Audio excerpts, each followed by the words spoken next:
Hi viewers, welcome to our channel. ప్రస్తుతం మనతో పాటు రైటర్ కనగాల జయకుమార్ గారు ఉన్నారు. వారితో ఒకసారి మాట్లాడదాం. సార్ నమస్కారం. సార్ నమస్తే. సార్ రామోజీరావు గారు మరి వాళ్ళ ఉదయం 4:30కి పరమపదించారు. అవును సార్. ఈనాడు పేపర్లో చాలా కవరేజ్ వచ్చి ఉండాలి, కానీ అప్పటికే పేపర్లు డిస్పాచ్ అయిపోయి ఉంటాయి, అందువల్ల రాలేదు. ఈనాడు పేపర్లో మాత్రం అస్వస్థతగా ఉన్నారు, హాస్పిటల్లో ట్రీట్మెంట్లో ఉన్నారు అని చెప్పారు. 4:30కి కన్నుమూశారంట. ఒక తెలుగు దిగ్గజం రాలిపోయిందని చెప్పాలి. ఎందుకంటే తెలుగు భాష మీద ఆయనకున్న ప్రేమ, తెలుగు భాషని ఆయన పోషించినటువంటి విధానం, తెలుగు పత్రికలు ఎన్నో పెట్టి తెలుగుకి చాలా సేవ చేశాడు ఆయన. తెలుగు భాష మీద ఆ భాషను అభివృద్ధి చేయటం కాదు, తెలుగు వెలుగు అనేటటువంటి ఒక పత్రిక, సాహిత్య వెలుగు అనేటువంటి పత్రిక పెట్టాడు. నా ఆర్టికల్స్ చాలా వచ్చాయి అందులో. సో తెలుగు భాష మీద అంత అభిమానంతో ఒక పత్రిక పెట్టి తెలుగుని పోషించడం అనేటటువంటిది చాలా గొప్ప విషయం. అది ఎన్టీ రామారావు గారి దగ్గర నుంచి వచ్చింది. అది అందిపుచ్చుకుని ఈయన దాన్ని కొనసాగించాడు. తర్వాత ఆయన పచ్చళ్ళ నుంచి పరిశ్రమల వరకు ఎదిగాడు.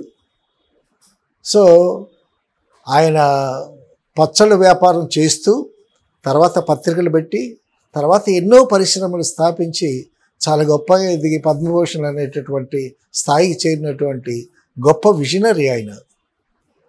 అసలు ఎన్ని పత్రికలు పెట్టాడు ఆయన! ఈనాడు, విపుల, చతుర, తెలుగు వెలుగు, ఇంగ్లీష్ పత్రికలు ఎన్నో పెట్టాడు, ఎన్నో పత్రికలు. సో పత్రికా రంగంలో అందవేసిన చేయి ఆయన.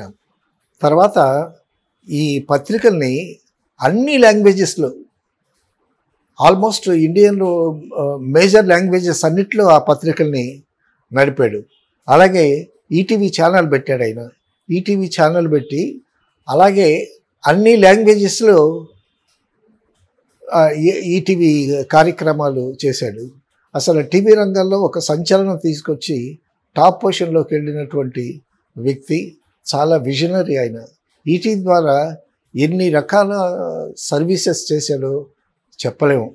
ఇటు వ్యవసాయ రంగానికి, అటు ఎంటర్టైన్మెంటు, ఇటు సినిమా రంగానికి, తర్వాత తెలుగు లాంగ్వేజ్, తెలుగు భాష అభివృద్ధికి కూడా చాలా వర్కౌట్ చేశాడు ఆయన. తర్వాత ఆయనలో ఉన్న గొప్పతనం ఏంటంటే ఆయన పెరుగుతున్న కొద్దీ ఆయన సహాధ్యాయులు చాలామంది పెద్ద పెద్ద పొజిషన్స్లో రిటైర్ అయిన వాళ్ళు ఉన్నారు. వాళ్ళందరినీ తీసుకొచ్చి రామోజీ ఫిలిం సిటీలో పెట్టి, ఆ రామోజీ ఫిలిం సిటీలో ఎవరికి ఏ శాఖ అయితే వాళ్ళు ఉత్తీర్ణులు అయి ఉన్నారో ఆ శాఖ వాళ్ళకి అప్పచెప్పి రామోజీ ఫిలిం సిటీని అత్యద్భుతంగా తీర్చిదిద్దాడు.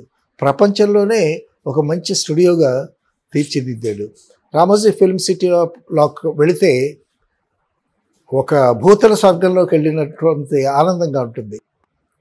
లోపలికి వెళితే ఒక కథ తీసుకుని లోపలికి వెళితే సినిమా తీసి ఫస్ట్ కాపీతో బయటికి రావచ్చు.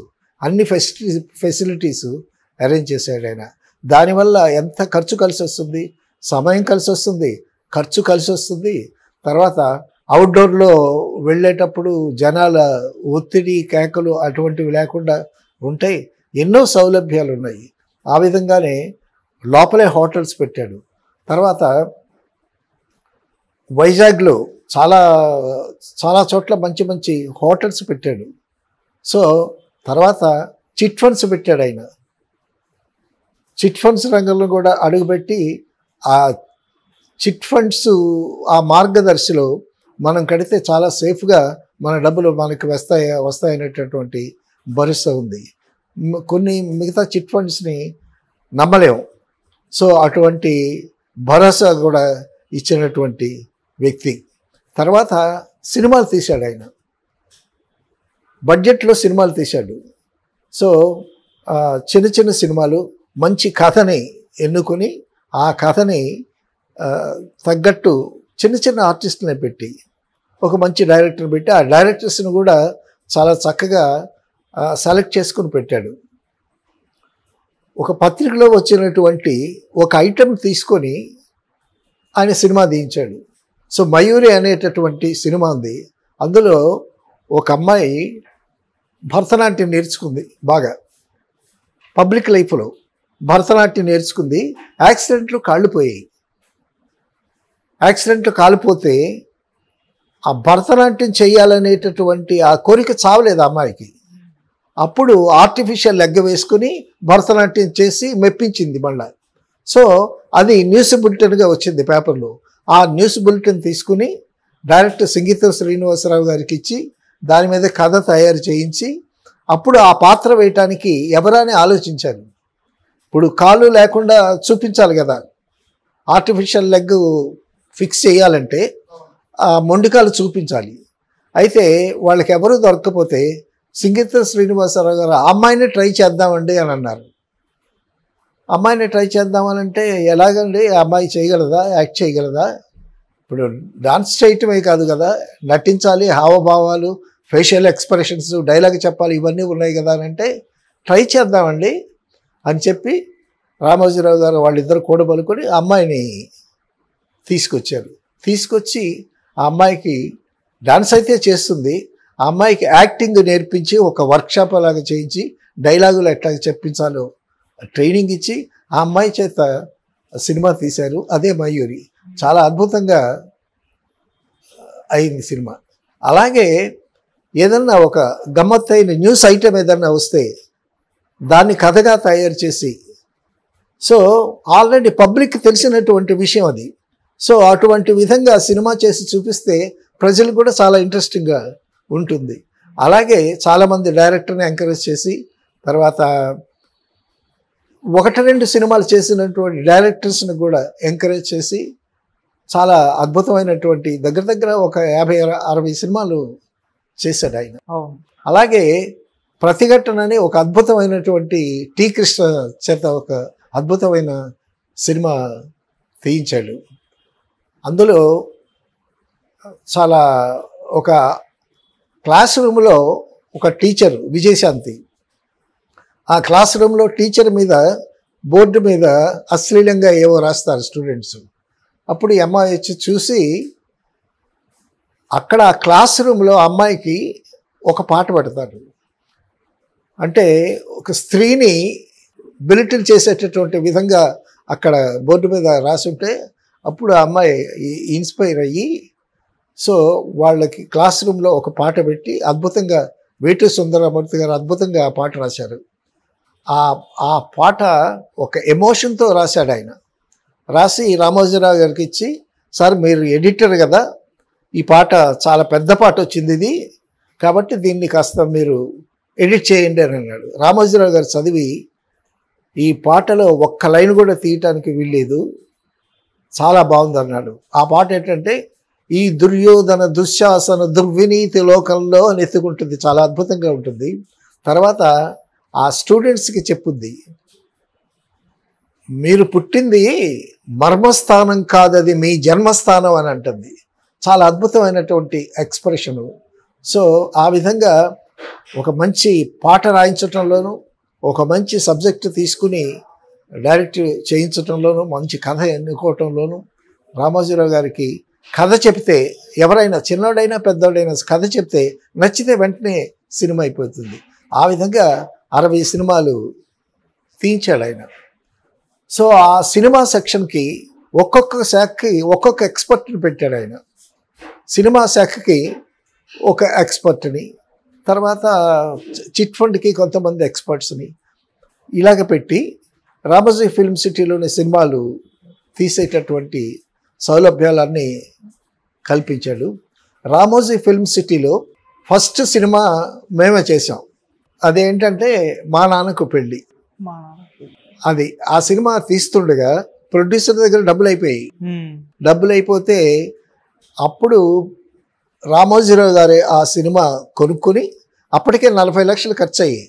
40 లక్షలు ఖర్చు అయితే 40 లక్షలకి 40 లక్షలు ప్రాఫిట్ ఇచ్చి రామోజీరావు గారే సినిమా ఫినిష్ చేసి దాన్ని రిలీజ్ చేశారు. అది 100 డేస్ అయింది. ఎందుకంటే వాళ్ళ స్టూడియోలో నిర్మితం అయినటువంటి ఫస్ట్ సినిమా కాబట్టి. తర్వాత ఈటీవీ ఛానల్లో సీరియల్ స్టార్ట్ అయిపోయింది, వండర్ బాయ్ అనేటటువంటి సీరియల్. ఆ సీరియల్ వండర్ బాయ్ అంటే తరుణ్ ఇంత వయసులో ఉన్నాడు అప్పుడు.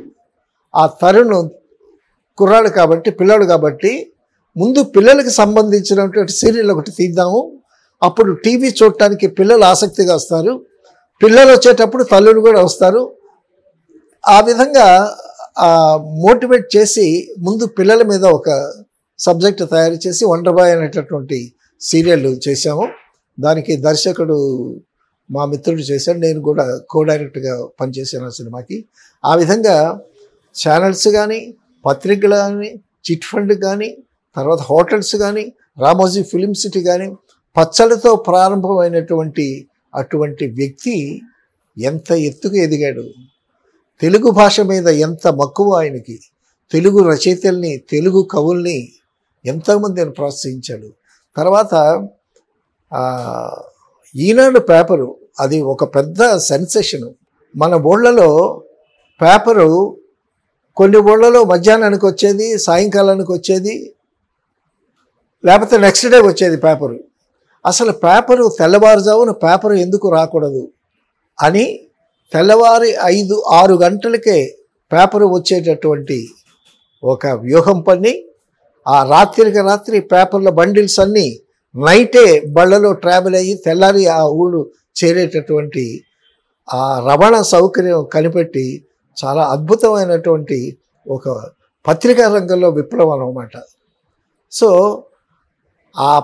అలాగే చాలా పత్రికల్ని, monthly magazines, daily magazines, cinema magazines, ఎన్ని ఒకప్పుడైతే 25 పత్రికలు ఉండేవి ఆయనవి, రామోజీరావు గారివి, ఇంగ్లీష్తో కలిపి.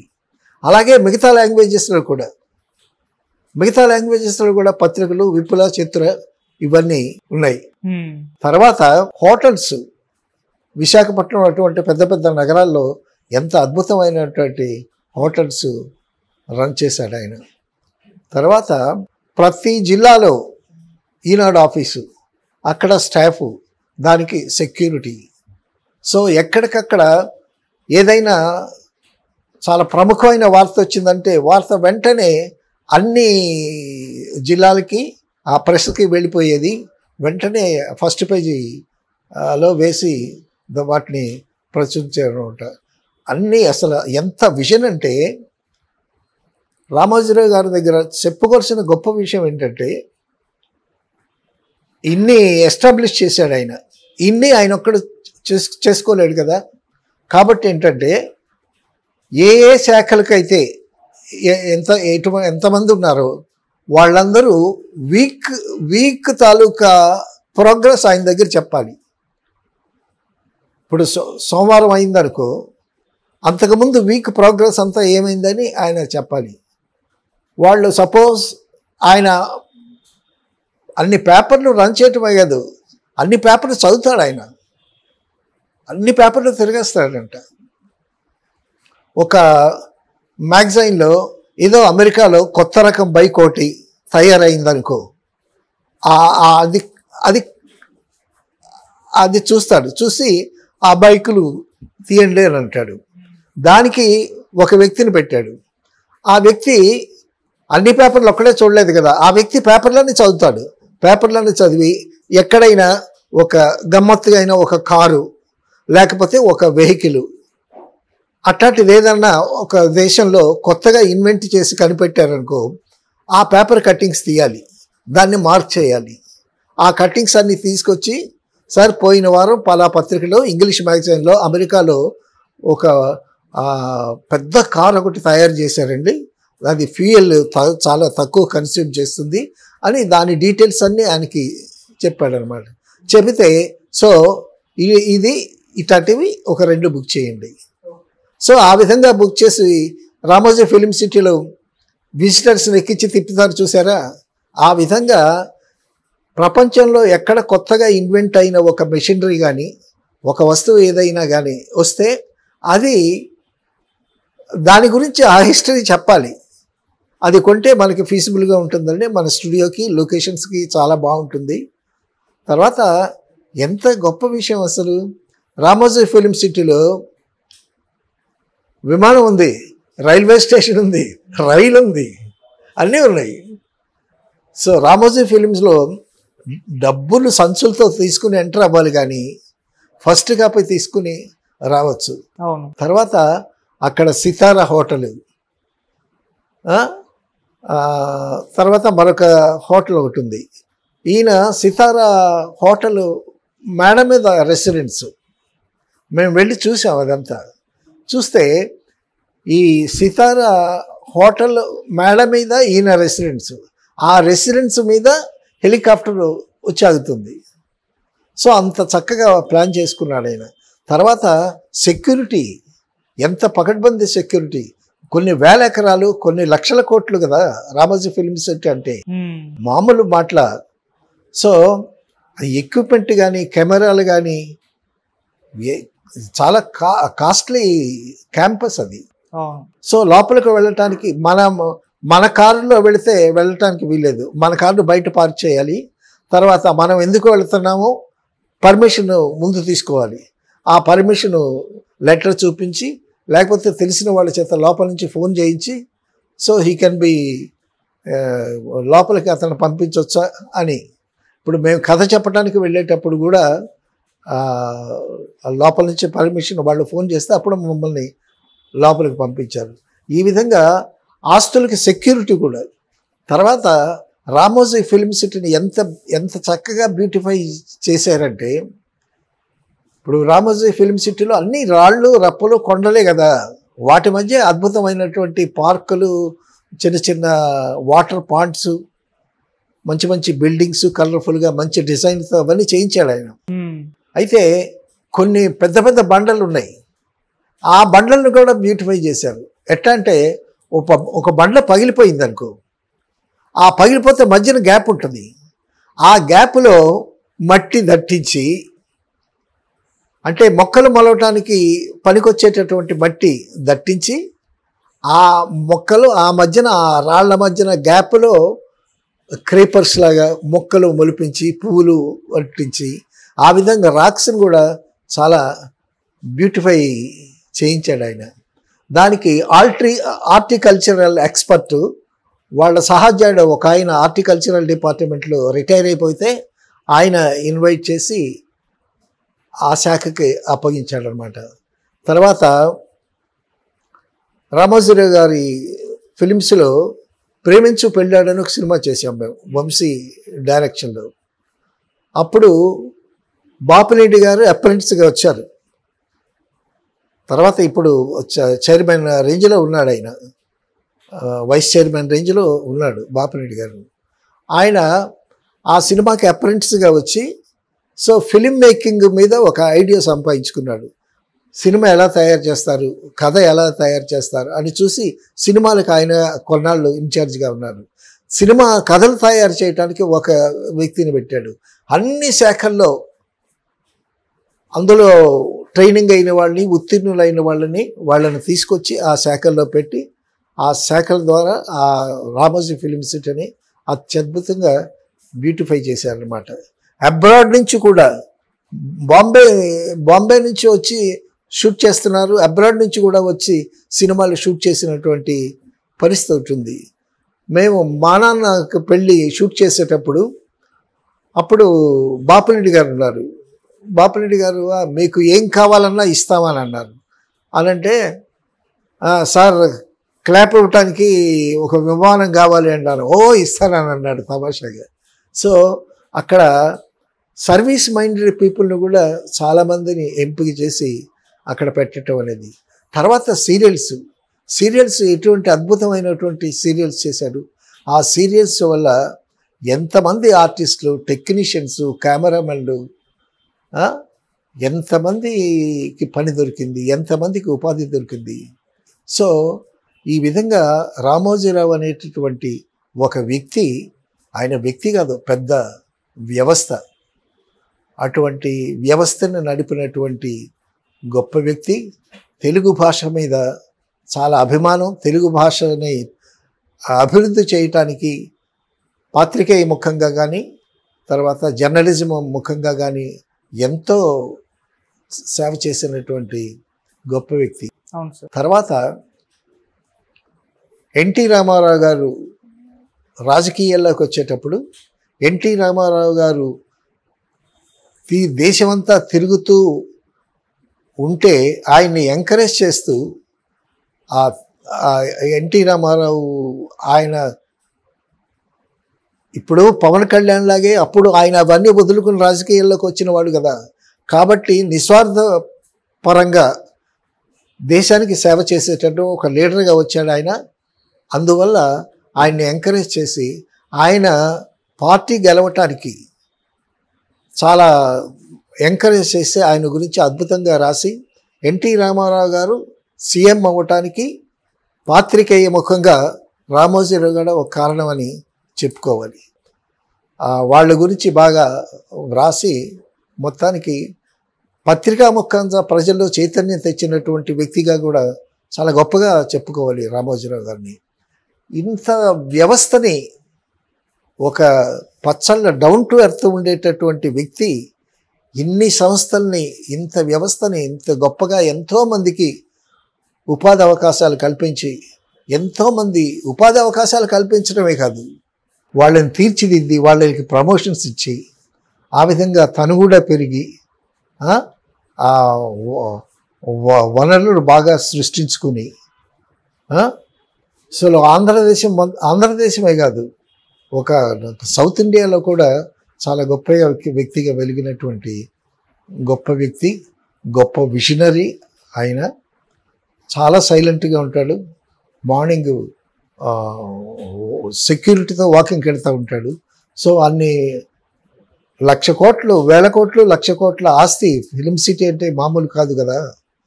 సో అటువంటి వ్యక్తి ఫిలిం సిటీలోనే ఉండి మార్నింగ్ సెక్యూరిటీతో పాటు ఆయన వాకింగ్ చేస్తూ ఆరోగ్యాన్ని కాపాడుకుంటూ ఇంతవరకు ఆయన ప్రయాణం సాగించారంటే చాలా గొప్ప విషయం. తెలుగుదేశం ఒక గొప్ప వ్యక్తిని కోల్పోయిందని చెప్పుకోవచ్చు. తెలుగుదేశానికి భాషాపరంగా కానీ ఆర్థికంగా కానీ సాంకేతికంగా కానీ అన్ని విధాల ఒక ఎన్లైటన్మెంట్ తీసుకొచ్చినటువంటి వ్యక్తుల్లో ఒకటిగా చెప్పుకోవచ్చు. నిజంగా ఆయన లేని లోటని చెప్పుకోవాలి. అటువంటి వ్యక్తి అంత గొప్పగా శ్రమించినటువంటి వ్యక్తి మరి ముందు తరాల్లో వస్తారో రారో చూడాలి. సో ఆ విధంగా రామోజీరావు గారు అలా ఎదిగి ఒక పద్మభూషణుడై ఎంతోమందికి ఆదర్శమయ్యాడు. తర్వాత రామోజీరావు గారు స్నేహితుల్ని కానీ తర్వాత బంధువుల్ని కానీ కొడుకుల్ని కూతుర్ని మనవల్ని మనవరాల్ని వాళ్ళందరికీ అన్ని శాఖలు అప్పచెప్పి ఆయన చక్కగా తీర్చిదిద్దే అన్నిటినీ పరమపదించాడు. సో ఆయనకి ఈ విధంగా తెలుగు జాతి తెలుగువాడైన ప్రతి వాడు కూడా ప్రతి ఒక్కరూ ఆయనకి నివాళులు అర్పించాల్సినటువంటి అవసరం ఎంతైనా ఉంది. అవును sir. Thank you so much sir.